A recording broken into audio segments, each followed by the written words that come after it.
یہ 3 گھنٹے حمزہ شہباز، احسن اقبال، رانا ثناء اللہ، خرم دستگیر اور 7 نامعلوم، بہت بڑی میٹنگ جس میں یہ فیصلہ ہوا تھا کہ تحریک انصاف کو کرش کرنا ہے، اور یہ 9 مئی سے پہلے کی بات، یہ لانگ مارچ نہیں ہونے دینا۔ یہاں پنجاب اسمبلی میں اس وقت 1 ووٹ سے حمزہ شہباز کی حکومت کم تھی، جو بعد میں آپ کو پتہ ہے گر گئی، چودھری پرویز الہی نے گرائی، جس کا آج بھی چودھری پرویز الہی ظلم و ستم سیر ہے، عدالت کہہ رہی ہے چھوڑو لیکن کورٹ لکھپت لے کے۔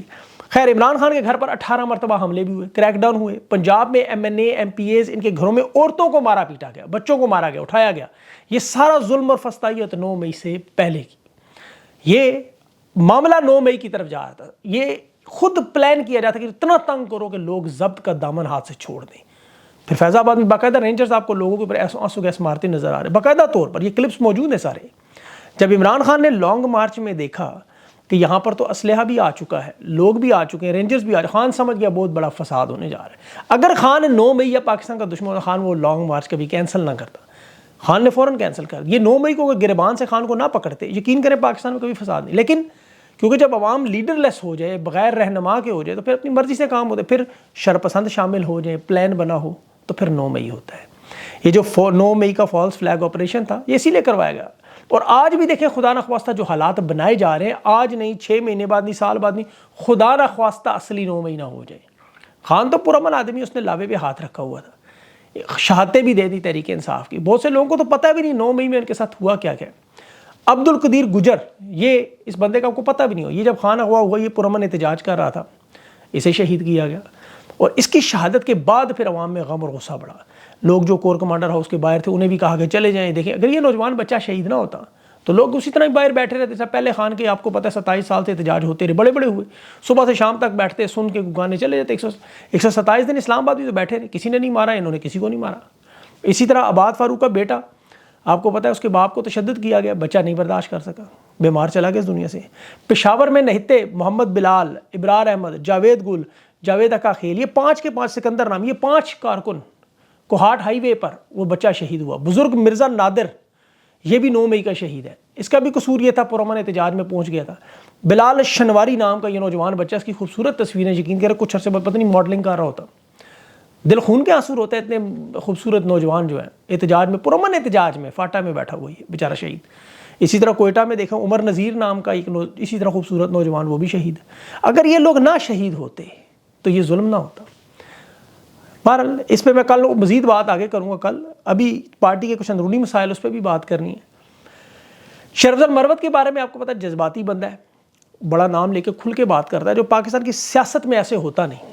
آپ ان کے تمام صحافیوں کے ٹویٹس دیکھ لیں، پیغام دیکھ لیں، بڑے بڑے انٹرویوز دیکھ لیں، ہم لوگ ہمیشہ گھما پھرا کے باتیں کرتے، کبھی ڈائریکٹ نام نہیں لیتے کسی کی۔ ایک تو 2-3 وجوہات، ایک تو ٹھوس ثبوت نہیں ہوتے ایسے، دوسرا آپ براہ راست آپ کسی کو دشمن بھی نہیں بنانا چاہتے۔ لوگ اسے کچھ منافقت کا نام دیتے ہیں، کچھ اسے سیاست کہتے ہیں، کچھ بردباری، کچھ فنکاری، کچھ حوصلہ، جو مرضی نام آپ دے دیں اس کو، سب کو پتہ ہے نام نہیں لینا۔ بس پاکستان میں نام لینے کا رواج بھی نہیں ہے۔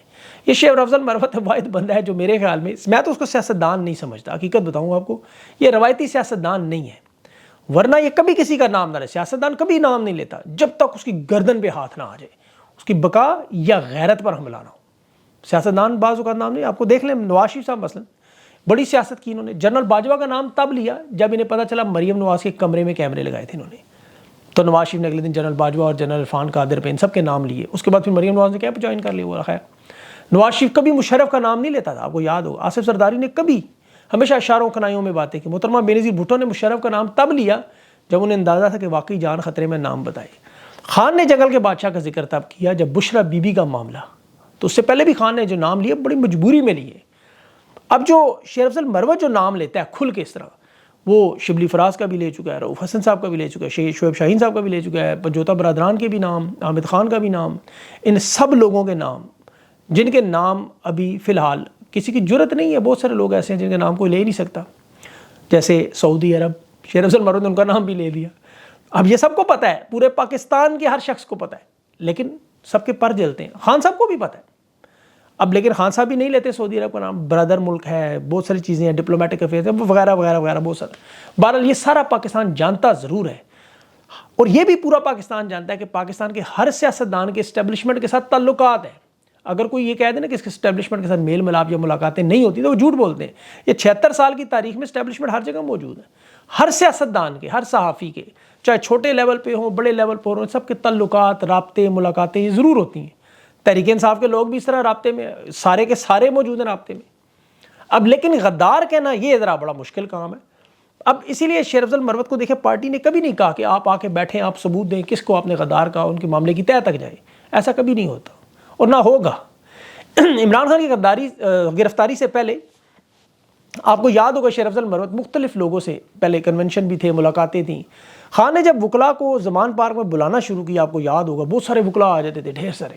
خان کو یہ پتا تھا یہ بڑے طاقتور لوگ ہیں، انہوں نے وکلا تحریک چلائی ہے، ان کے اوپر ہاتھ اتنی جلدی نہیں ڈالا جائے گا، اور خان کے ساتھ پوری فوج ایک وکلا کی جایا کرتی تھی۔ لیکن جب 9 میں یہ تو بڑے بڑے نام اچانک غائب بھی ہو گئے۔ اب شیر افضل مروت جذباتی بندہ، وہ کھل کے آپ کو پتا بول پڑتا ہے۔ خان کو اس کی خوبی نظر آ گئی کہ احتجاج کے معاملے میں لوگوں کو اکٹھا کر سکتا ہے، لیڈ کر سکتا ہے، بندہ دلیر ہے۔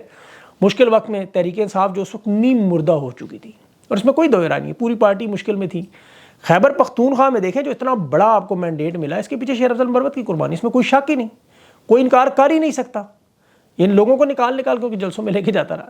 بہرحال اب وہ وقت گزر چکا، مشکل وقت، وکلا کی بھی ضرورت نہیں، سیاستدانوں کو اب خود سنبھالنے کی ذہن میں آ گیا، انہیں پتہ ہے کام سارا ہو چکا ہے۔ بڑی تعداد میں جو پارٹی چھوڑ کر گئے، انہیں محسوس ہے کہ اب ان کی کمی شیر افضل مروت کی، شعیب شاہین کی، بیرسٹر گوہر کی، پنجوتا برادران کی، یا مختلف لوگوں کی بڑی حد تک جو پر ہو چکی تھی، ان کی واپسی سے اب انہیں راستے سے ہٹائے بغیر ہو نہیں سکتی۔ ظاہر ہے لوگوں نے خان کے ساتھ 15 20 سال گزارے، انہیں نظر آتا ہے کہ یہ 1.5 سال کے عرصے میں اتنی شہرت کما کے اتنے ان کا ناراض ہونا، جذباتی ہونا نظر آتا ہے، سمجھ آتا ہے۔ اب ہر شخص کی آپ کو پتہ ہے ظاہر اور باطن اللہ نے تو سامنے لانا ہے۔ جیسے شاہ محمود قریشی، پرویز علی، بڑے الزامات لگے، آج آپ کے سامنے ہیں۔ اسی طرح خان سمیت پوری قوم کو یہ لگتا تھا کہ جو لوگ کھڑے ہوں گے وہ سارے بھاگ گئے، تو وجہ کچھ بھی تھی۔ بہرحال اب وہ سارے واپس آنا چاہتے ہیں، اپنی لابنگ کر رہے ہیں، پورے دھڑے بنا رہے ہیں، اور اس دھڑوں کے آنے کی وجہ سے یہ جو لوگ راستے میں آ رہے ہیں مروت جیسے، ان کو ہٹانا بھی بڑا ضروری ہے۔ پھر بیرون ملک سے سپورٹ بھی ہے، کچھ پارٹی کے اندر بھی لوگ موجود ہیں، یہ سارے عوامل مل کر اب چاہتے ہیں شیر افضل مروت، بیرسٹر گوہر، یہ سارے لوگ سائیڈ میں ہوں۔ ابھی آپ دیکھیں گے بیرسٹر گوہر کا اس کے بعد باری ہے، اس کے بعد پنجوتا برادران ہوں گے، اس کے بعد شعیب شاہین ہوں گے، بہت سارے لوگ، ایک لسٹ ہے۔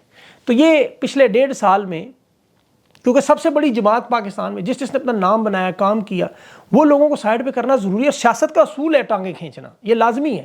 مسلم لیگ نون میں بھی یہ ہو چکا، پیپلز پارٹی میں بھی ہو چکا۔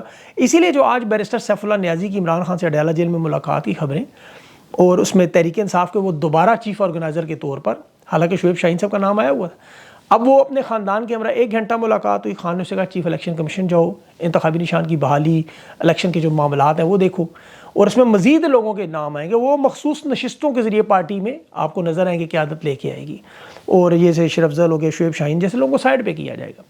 اب دیکھیں یہاں پہ یا تو پارٹی میں ایک فلٹر لگ جائے گا، رانگ نمبر رائٹ نمبر الگ الگ ہو جائیں گے، مفاہمتی گروپ یا مزاحمتی گروپ جو نام دینا چاہیں وہ الگ الگ ہو جائیں گے، چھانٹی ضرور ہوگی، کچھ لوگ بے نقاب بھی ہوں گے، اور کچھ لوگوں کی تو کوشش ہے نئی پارٹی بنا لیں۔ میں آپ کو بہت بڑی خبر دے، لیکن میں اس پہ زیادہ بات نہیں کرنا چاہتا کہ میں ہمدرد ہوں تحریک انصاف کا۔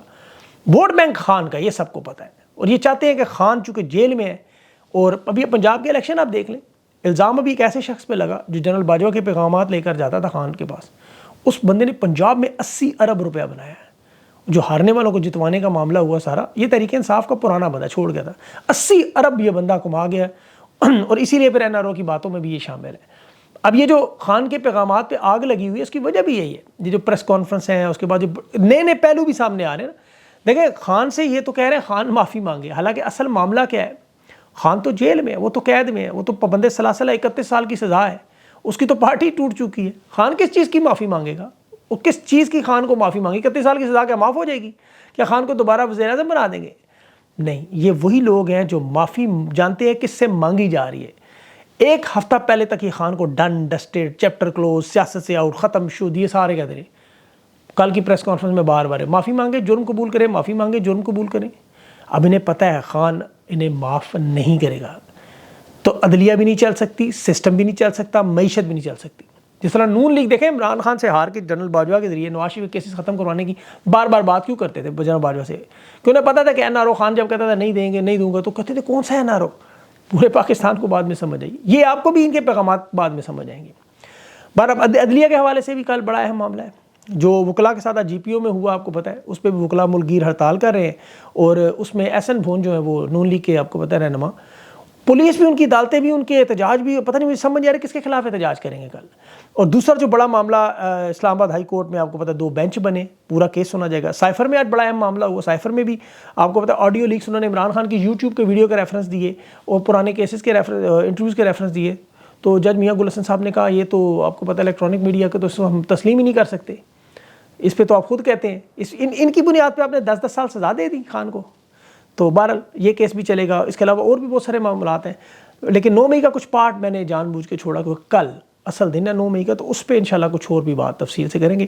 ابھی میری کوشش ہے کہ جو تحریک انصاف کے رہنما ہیں ان سے بات کی جائے، ان کے سامنے کچھ سوالات رکھے جائیں، اور تاکہ ان کی پارٹی کے معاملات جو ہیں وہ عوام تک تو پتہ چلنا چاہیے۔ لوگ کہتے ہیں انٹرنل پارٹی معاملات ہیں، بالکل ہے، اس میں کوئی شک نہیں، وہ جانے اور پارٹی جانے، لیکن عوام تک یہ حقائق ضرور آنے چاہیے۔ اپنا خیال رکھیں، مجھے اجازت دیں، اللہ حافظ۔